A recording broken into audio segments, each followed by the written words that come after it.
Hello, welcome to Basic English Grammar. Today, students, let us learn about question tags.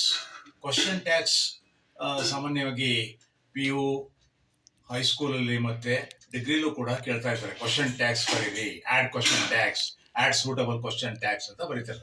ಉದಾಹರಣೆಗೆ he is a good boy ಅಂತ ಇರುತ್ತೆ. ಇದಕ್ಕೆ question tags ಹಾಕೋದು ಹೇಗೆ ಅಂದರೆ, ನಾವಿಲ್ಲಿ ವರ್ಬ್ ಯಾವುದು ನೋಡಬೇಕು. ಈ ಈಸ್ ಅನ್ನೋದು ವರ್ಬ್, ಅದನ್ನ ಬಳಸ್ಕೊಂಡು ಇಸಂಟ್ ಹಿ ಅಂತ ಹಾಕಿದ್ರೆ ಮುಗೀತು. ಇಸಂಟ್ ಹಿ ಅನ್ನೋದೇ question verb. He is A dancer ಅಂತಿರುತ್ತೆ ಸೆಕೆಂಡ್. ಇದಕ್ಕೂ ಕೂಡ ಹೆಲ್ಪಿಂಗ್ ವರ್ಬು ಈಸ್, ಅದನ್ನ ಬಳಸ್ಕೊಂಡು ಇಸಂಟ್ ಶಿ ಅಂತ ಬರೆದ್ರೆ ಆಯ್ತು. ನೆಕ್ಸ್ಟು ದೇ ಆರ್ ಹ್ಯಾಪಿ ಅಂತಿರುತ್ತೆ.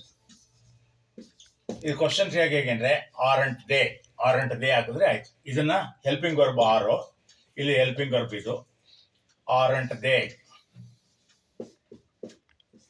ಅಂತ ಬರೆದ್ರೆ, ಆಮೇಲೆ ಕ್ವಶನ್ ಮಾರ್ಕ್ ಹಾಕಿದ್ರೆ ಇದೇ ಕ್ವಶನ್ ಟ್ಯಾಗ್ಸ್.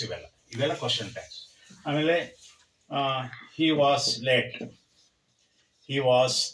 late yesterday ಅಂತಿರುತ್ತೆ.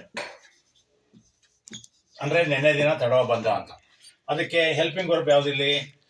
ವಾಸ್. ಅದಕ್ಕೆ ನೆಗೆಟಿವ್ ಹಾಕ್ಬೇಕು ನಾವು, ವಾಸಂಟ್ ಹಿ ಅಂತ ಹಾಕಿದ್ರೆ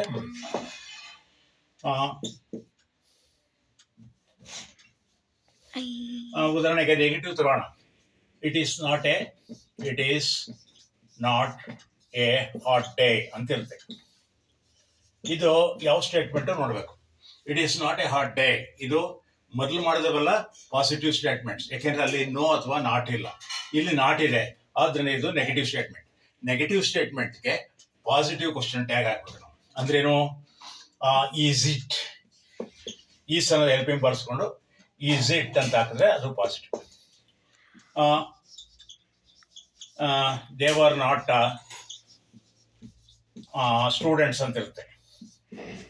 ಆ ಥರ ಬಂದಾಗ ಇದು ಕೂಡ ಯಾವ statement? They were not students ಅಂತ ಇರುತ್ತೆ.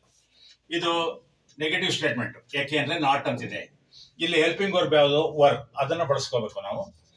ವರಂಟ್ ದೇ, ಇಲ್ಲಿ ನಾಟ್ ಇದೆ, ಆದ್ರಿಂದ ವರ್ ದೇ ಅಂತ ಹಾಕಿದ್ರೆ ಅದೇ ನೆಗೆಟಿವ್, ಅದೇ question tag.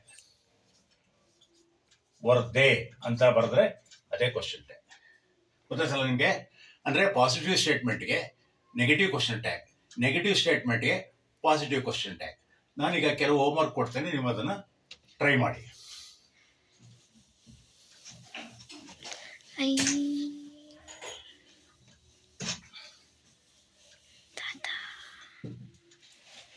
It's a cold day. It is a cold day.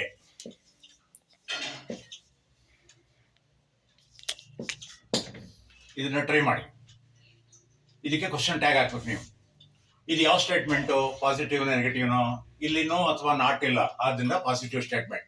Positive ಸ್ಟೇಟ್ಮೆಂಟ್ಗೆ ನೆಗೆಟಿವ್ ಕ್ವಶನ್ ಟ್ಯಾಗ್ ಹಾಕ್ಬೇಕು. ಅಂದ್ರೇನು? ಹೆಲ್ಪಿಂಗ್ ವರ್ಬ್ ಬಳಸ್ಕೊಂಡು ಈಸಂಟ್ ಇಟ್ ಅಂತ ಹಾಕಿದ್ರೆ ಅದೇ ಕ್ವಶನ್ ಟ್ಯಾಗ್. ಈಗ ಎರಡನೇದು, ದೇ ವರ್ ಪೂರ್ ಅಂತಿದೆ. ಈ ಸ್ಟೇಟ್ಮೆಂಟ್ ಅಲ್ಲಿ ಇದು ಅವರು ಬಡವರಾಗಿದ್ದರು ಆವಾಗ. ಅಂದ್ರೆ ಇಲ್ಲಿ ಪಾಸಿಟಿವ್ ಸ್ಟೇಟ್ಮೆಂಟ್ ನೆಗೆಟಿವ್ ಸ್ಟೇಟ್ಮೆಂಟ್ ಅಂತ ಯೋಚನೆ ಮಾಡೋದಾದ್ರೆ, ಇಲ್ಲಿ ನಾಟ್ ಇಲ್ಲ, ದೇ ವರ್ ಪೂರ್, ಅವರು ಬಡವರಾಗಿದ್ದರು ಅಂದ್ರೆ ಇದು ಪಾಸಿಟಿವ್ ಸ್ಟೇಟ್ಮೆಂಟ್. ಅದನ್ನ ನೆಗೆಟಿವ್ ಕ್ವಶನ್ ಟ್ಯಾಗ್ ಹಾಕ್ಬೇಕು. ಅಂದ್ರೆ ಹೆಲ್ಪಿಂಗ್ ವರ್ಬ್ ಬಳಸ್ಬೇಕು, ಮತ್ತೆ ನಾಟ್ ಹಾಕ್ಬೇಕು, ವರಂಟ್ ದೇ ಅಂತ ಹಾಕಿದ್ರೆ ಆಯ್ತು. ಮೂರನೇದು ನೋಡೋಣ. he didn't come yesterday, ಅವನು ನಿನ್ನೆ ದಿನ ಬಂದಿಲ್ಲ ಅಂತ ಆಗುತ್ತೆ. ಇಲ್ಲಿ ಇದು ಯಾವ ಸ್ಟೇಟ್ಮೆಂಟ್ ನೋಡಿದ್ರೆ ನಾಟ್ ಇದೆ, ಆದ್ರಿಂದ ಇದು ನೆಗೆಟಿವ್ ಸ್ಟೇಟ್ಮೆಂಟ್. ಇಲ್ಲಿ ಹೆಲ್ಪಿಂಗ್ ವರ್ಬ್ ಯಾವುದು? ಡಿಡ್. ಅದನ್ನ ಕ್ವಶನ್ ಟ್ಯಾಬ್ ಬರೆಯೋದು ಹೇಗೆಂದ್ರೆ ಡಿಡ್ ಹಿ ಅಂತ ಹಾಕೋದಾಯ್ತು. ನಾಟ್ ಬರೆಯಂಗಿಲ್ಲ, ಡಿಡ್ ಹಿ ಅಂತ ಹಾಕಿದ್ರೆ ಅದೇ ಕ್ವಶನ್ ಟ್ಯಾಗ್. ಗೊತ್ತಾಯ್ತಲ್ಲ? So thank you. ಆಲ್ಸೋ ನೀವು ಇದನ್ನು ಲೈಕ್ ಮಾಡಿ ಮತ್ತು ಸಬ್ಸ್ಕ್ರೈಬ್ ಆಗಿ ಇದನ್ನು ಶೇರ್ ಮಾಡಿ. Thank you all.